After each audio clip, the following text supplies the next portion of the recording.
Nuk ka asnjë gjë tjetër që diskutohet më shumë në këto ditë të nxehta në Shqipëri se sa reforma në drejtësi. Dhe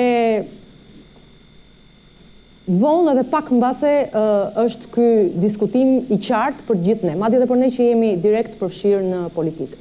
Ka qenë më tepër në duart e ekspertëve se sa ka qenë më tepër pjesë e diskutimit dhe vendimarrjes politike.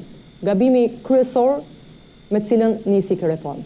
Reforma do mball politikën, politikanët, ata votohen, ata kanë përgjegjësinë, ekspertët normalisht duhet të ndiqnin në vendimarrjen e tyre. Edhe ky është rezultati i mosbesimit që ne kemi mes palëve.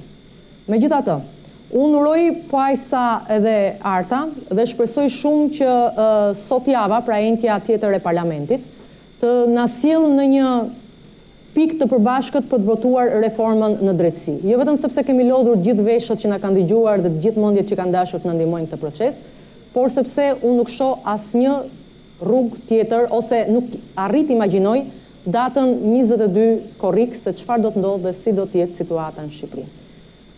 Sidoqoftë, ka nevojë, besoj, që me apo jo hapje negociatash, duke ditur se sa i vështirë do të jetë ky proces, që të paktën të përgatitet një plan i qartë veprimi për kapitujt 23 dhe 24.